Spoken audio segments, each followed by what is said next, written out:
Good morning. I'm Bill Armstrong from the University of Michigan. I'm going to be talking about clinical artifacts, both physical and related to physics.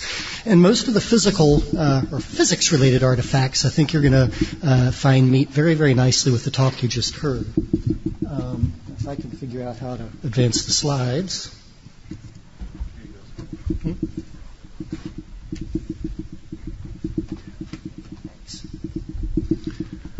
Okay, a couple topics for discussion. I'm going to talk about reverberation and beam width artifacts as well as side lobe artifacts. You've already seen a very, very elegant demonstration of how the ultrasound beam is propagated with a modern machine. I'm going to show you the clinical impact of that. And we'll talk a bit about a few anatomical abnormalities. A few basic rules of ultrasound artifact generation. For any modality where time equals distance, and I think we've just seen excellent demonstrations of that, returning signals are assumed to have made only one round-trip transit. So the speed of sound divided by the flight time equals the distance. The transducer is looking only in one direction at any given time, and so any signal returning to the transducer, whether it comes from the directed line or a side lobe, as you've seen, is felt to come from immediately in front of the transducer. All Doppler shifts are assumed to be due to interaction of the beam reflected off a moving object. And if no signal reaches an area, it's assumed that there is no object in that area. So what artifacts come up related to the time equals distance phenomenon? The big one is a reverberation artifact.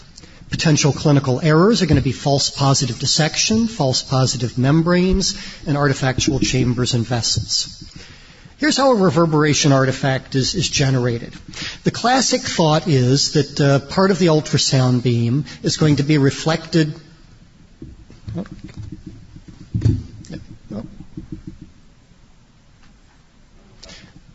Is going to be reflected off of the object, which it is interrogating, back to the transducer.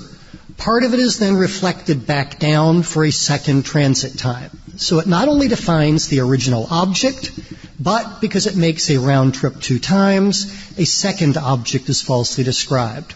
Now, modern transducer design has largely mitigated this tendency to reflect off the transducer face, but you can still reflect off of intrathoracic structures, the chest wall, a rib. Your classic artifact is going to be located twice the distance from the transducer as the original reflective originally reflective object. Clues: there's going to be an intense reflector in the field. The artifact classically is twice the distance and has twice the excursion of the original target. However, if the beam is reverberating off of the thoracic wall rather than the transducer, that mathematical formula may not hold precisely. And because it is a fainter structure, it will appear in the absence of other signal. It is rare for a reverberation artifact to overwrite tissue. Dilated aorta in a patient with chest pain. What's the diagnosis? Well, obviously, aortic dissection is to be suspected. However, if you'll notice, this is clearly a dilated aorta. We have a bright but fairly indistinct echo in the middle of the aorta, roughly twice the distance from the bright posterior aortic left atrial wall. And this is a classic reverberation artifact. If we take a look at it, that echo, which had twice the excursion of the aortic wall, is twice the distance from the chest wall and transducer, is a classic dissection. Similar-sized aorta, here's a true dissection. Notice the membrane in the vacant space does not exactly parallel the motion of the posterior aortic wall. We probably do have a little bit of a reverberation artifact over here as well, but the membranes here are not a mathematical mimic of a bright structure. Other times can occur, let me just move on, reverberations can occur with any of our modalities, including contrast echocardiography. Here you see left ventricular opacification, filling the left ventricle, and then posterior to the heart, we have, again, a fainter contrast-filled pulsatile structure where none exists. Possible errors here, this could be felt to be a dilated pulsatile aneurysmal aorta. Well, the aorta is over here. Okay. So reverberation can occur with any of our modalities, including color Doppler. And in this case, the color Doppler signal that reverberates is going to be a more linear echo. Here we see interrogation of a vascular structure and encoding of a color flow in a vascular structure. Keep in mind the circular vascular structure is an excellent parabolic mirror in all directions. So part of that ultrasound energy, instead of coming back to the transducer, can rattle around inside the vessel before escaping back to the transducer, at which point we have a broad range of time of flight of Doppler shifts, and we have a band-like color Doppler signal created behind the true structure. Here's an example. This is a prosthetic aortic valve with a fairly intense Doppler signal in the proximal aorta and the annulus, and a band-like stripe of color Doppler in the left atrium. Notice, however, in real time, when we play it, that band-like stripe is present for only 50 or 60 milliseconds. It should, and has no connection to the mitral valve. It should not be confused with mitral regurgitation or any other true pathologic or physiologic flow. How can it cause problems? Well, here we see a color Doppler reverberation artifact in the left atrium in a person who has trivial mitral regurgitation. If one were to then add all of this together, one's going to assume this is moderate mitral regurgitation, a similar clinical error to the one that Dr. Wiegers showed you when you confused mitral regurgitation with pulmonary valve inflow or added them together. This was an excellent source of money for lawyers in the fen-phen diet drug cases. Same thing can happen with pulse Doppler. Anytime we've got a time of flight measurement, precise mathematical replications of it will result in the transducer getting a false sense of depth. Here we have a pulsed wave signal at the tricuspid valve. Here we have a pulse wave signal in the vena cava. Here, if we align it precisely and the vena cava flow is organized at twice the depth of the tricuspid inflow, we can end up with a merged signal as you see here, where we have both vena cava flow and tricuspid valve inflow simultaneously. So, true versus false signals. True flow looks like flow.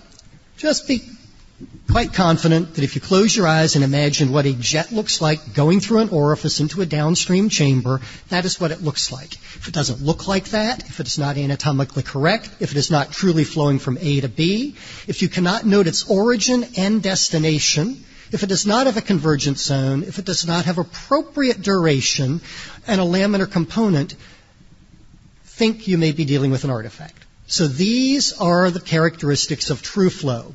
Pseudo-flow signals, consider the situation. A metallic or mechanical prosthesis is an excellent reflector of ultrasound in all directions and will create artifacts. False flow signals and false reverberation artifacts are anatomically incorrect.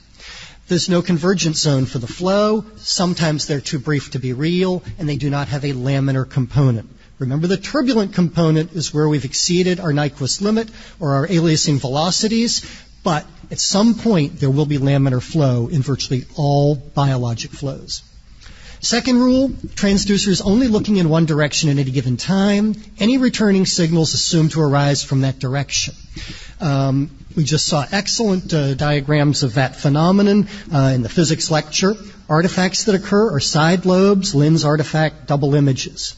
Potential clinical errors related to this phenomenon include pseudomasses in vegetations, exaggerated size of a real mass, confusion with a foreign body, or inappropriate anatomical structures, including a false positive dissection. He just answered a number of questions regarding this phenomenon, which defines the near-field focal length of a transducer, which is related to the radius of the transducer face as well as the wavelength involved.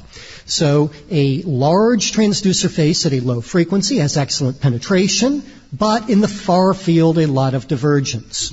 Okay? Whereas a high-frequency transducer, here at 4 megahertz, with the same transducer face, has a longer near-field high-resolution area and less dispersion. And then we saw a beautiful example of side lobes being generated. We saw the phased array beam creating the high-intensity main beam directed straight north, along with a series of radial transmissions related to side lobes. Keep in mind, anything reflecting off the central beam comes back to the transducer and is appropriately defined as being in the line of the transducer. Anything coming off of these radial beams or side lobes is also potentially reflected back to the transducer, but the transducer thinks it's coming from the center beam. Here's an example of a beam width artifact. Keep in mind, the ultrasound beam is not a laser beam. Okay? It has depth. We transmit back, and we create a signal here. However, being as we've got far field dispersion, we also will collect information from any other object in the field. So if there's a brightly reflective object in the periphery within the far field, it also will reflect back. However, the transducer thinks it is looking straight ahead, and that far field bright object will be as a fainter object superimposed on our real target, thus making the real target perhaps look larger than it is. Clues to this: there'll be a highly reflective original target somewhere.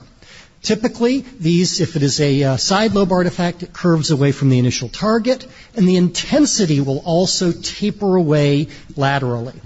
Here's an example of a patient with a calcified mitral annulus in which the question of endocarditis is being raised. And we've got this small little mass here in the left atrium adjacent to the calcified mitral annulus. If you look closely, it looks like a fainter, smaller calcified mitral annulus.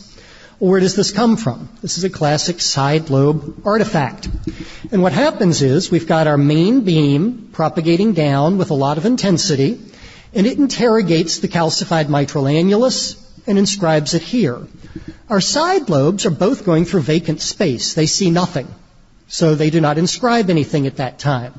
However, remember, as the beam is steered, milliseconds later, our main beam is now pointed into the left atrium, where there is no pathologic object, but a side lobe has now interrogated our bright calcified mitral annulus. That interrogation information goes back to the transducer, and the transducer sees a faint object in the main beam and inscribes it here, behind the true object. And this is a side lobe artifact mimicking a vegetation. Chest pain. And obviously the consideration is this a dissection or not? And this is a classic side lobe artifact coming off of a bright echo in the sinotubular ridge. Notice that it is curvilinear and it fades out over time. It is absolutely mathematically in line with the radial transmission lines of the ultrasound beam. It has no independent motion, and it is not interfering with color flow Doppler. And this is a classic side lobe artifact occurring in empty space, the aorta, coming off a bright subobject, the sinotubular ridge. And we've got a number of electronic artifacts. These fortunately rarely show up on boards because nobody really understands where they come from. In distant time past, they even had names, Herbie, etc. But a number of things can occur, including mirror signals of a Doppler. And here we see a above and below exact mirror signal of a Doppler spectral profile. Here you see a pseudomass in the right ventricle. And this is a classic example of what appears to be a mass in the right ventricle, two of them actually, which have absolutely no motion related to the heart. And furthermore, you can clearly see the tricuspid valve moving through this. This is an electronic artifact of unknown origin. Each piece of equipment can be subject to its own particular little goblin. The clues are: the mass does not behave as a biologic structure attached to the heart. It has no independent motion. It is frequently fixed in space, and cardiac structures are moving through it with impunity. Now, a few anatomical artifacts, some of which Dr. Wiegers has already mentioned. In the right heart, we've got a whole lot of things: eustachian valve, Chiari network, moderator band, lipomatous atrial septum, invaginations of the atrial wall. all of which are benign anatomical or developmental anomalies and should not be confused with pathology. In the left heart, as transducers and ultrasound equipment gets better, we're seeing more and more trabeculae in the LV apex. The coronary sinus is occasionally confused for a pathologic structure, and we've got pseudo-wall motion abnormalities. Number of wall motion abnormalities can mimic ischemia. We're all aware of the left bundle branch block, RV volume and pressure overloads, chronic pericardial disease. One other one that can do it is ascites pregnancy or hepatomegaly, anything that pushes the diaphragm north. Here you see an example of a posterior wall that appears to be moving paradoxically. The short axis, you can also see it moving paradoxically. However, what's happening here is this is a normal, healthy 9-month pregnancy, pushing the diaphragm up, which flattens the inferior wall so that it assumes a D shape in diastole. With systole, the ventricle contracts, rounds out, and you have a phenomenon similar to a pure volume overload where the septum is flattened by the volume of the right ventricle. And this is a pseudo-wall motion abnormality with preserved thickening. Prominent eustachian valve periodically gets people in trouble and can cause some clinical concerns. It extends from the RA-IVC junction across the cavity of the right atrium towards the atrial septum. It frequently, if prominent, can marginate the flow within the right atrium. We have seen these confused for the atrial septum. We have even seen isolated instances of it being operated on as an ASD. It can result in false negative saline contrast studies because it marginates flow from the superior vena cava away from the area of the foramina valley. Here's an example in the right ventricular inflow tract view. Here's your eustachian valve, tricuspid valve. Which tricuspid leaflet is that? Yeah, okay. And with color flow Doppler, you can see how it is marginating flow. Here it is in an apical 4-chamber view. Dr. Uyghur showed an example virtually identical to this. It looks like it divides the right atrium into 2 chambers. Some people have misnamed this a cor atriatum dextra. That does not exist. Okay? And this is a nearly complete eustachian valve. And what's happening is inferior vena caval flow is coming in here, whereas superior vena caval flow is coming in this area. The foramina valley is in this area. So 2 things can happen. One, when you do your contrast injection, you could go, oh, here's a big negative contrast area. This must be a huge ASD with a negative contrast effect from the left atrium to the right atrium. Or 2, you could say you could be missing a right to left shunt because the contrast never actually makes it into the more superior port of the atrium where either an ASD or a PFO could be. So these things can cause both a false negative and false positive evaluation for right to left shunting. All I can tell you is that you need to think about all the other options. If you are truly concerned about it, an intravenous injection from a lower extremity will answer that question. Lipomatous atrial hypertrophy is very common in the elderly. It mimics a mass or a clot. It gives you a dumbbell-shaped atrium. It spares the little thin foramina valley tissue. Its clinical relevance is nil other than to create confusion and to occasionally be misdiagnosed as a true cardiac mass. It does result in an altered flow signal in the area of the foramen, which may mimic true interatrial septal flow. It should never be confused for a real mass or tumor. Just to show you how big these can be, this is from Bill Roberts from probably 25 years ago, showing the magnitude of these. These can be the size of golf balls. Notice the dumbbell-shaped lipomatous infiltration, the sparing of the foramina valley, and notice also the involvement and infiltration of the right atrial wall itself. This same process can involve the atrial wall, cause lumpy, bumpy echoes on the atrial wall, which can lead to an index of suspicion that there is a true invasive atrial wall tumor. When the atrial wall appears infiltrated by the same thing that's in the atrial septum like this, most likely you're dealing with the same thing.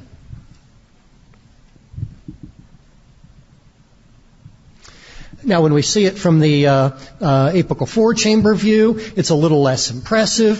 Apical four-chamber view, here you see a thick primum portion of the septum, and then a vague mass at the basal portion of the atrial septum. Notice the foramen ovale tissue is invisible. It's there. There's absolutely nothing here to suggest an atrial septal defect in the way of right heart enlargement.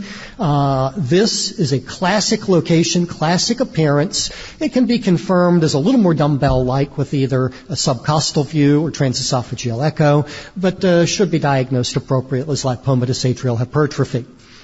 Here you see one that sort of rivals the Bill Roberts anatomical picture I showed you. A pair of golf balls in the atrial septum, left atrium right. Notice the fine little foraminal tissue here. Now what's going to happen when you put color Doppler on this is that the color Doppler can accelerate around the curve of the more superior portion of this dumbbell into this sulcus and then accelerate back out. And it creates sometimes what actually looks like organizing flow from left to right. Okay? It's important to recognize that that is not true left to right flow. It is simply the flow accelerating around that dumbbell into that sulcus and turning back out again. Okay? And so here you see the flow is accelerating around the curve, runs into the foraminal tissue and accelerates back out. However, there is absolutely nothing to suggest a downstream flow into the left atrium. Okay? So this can be, to the uninitiated, a source of a false positive for an atrial septal defect. One other flow pattern is venous flow mimicking aortic dissection. Here we see a suprasternal notch view, great vessels. And up here, we see some flow. And this is in a patient with chest pain in whom aortic dissection is being considered. You'll notice, and it's probably easiest if I just go right to the blow-up view, okay, that this is nearly continuous flow. This is venous flow superior or caudal to the aorta. It is a continuous flow, and the pulsatile flow in the aorta can clearly be appreciated. If you need more, putting a sample volume in the aorta clearly shows the pulsatile aortic flow, and then a pulse sample volume in that signal shows nearly continuous flow, pinning down the fact that this is venous flow, not aortic dissection. So, conclusions. To avoid artifacts, have a good catalog of both normal and abnormal anatomy. Okay? To quote, who was it? Cochrane, if the shoe don't fit, you must acquit. So if it looks too strange or too impossible to believe, consider that it's an artifact, either electronic or related to some of the physical principles you've heard discussed.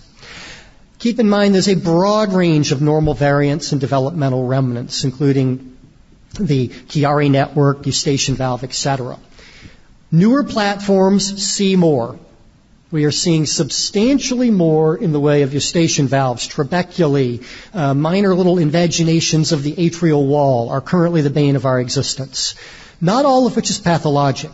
So filter into your assessment, if you're using a 2010 echo platform, that just because you didn't see it before doesn't mean it wasn't there, because the new platforms are seeing more. Again, most important thing, if the echo doesn't fit, consider an artifact. And finally, we're all doctors. If the patient isn't appropriately sick, consider an artifact. If you see what looks like a 5 centimeter fungating vegetation on the mitral valve in a perfectly healthy college student, consider maybe that it's an electronic artifact. Thanks.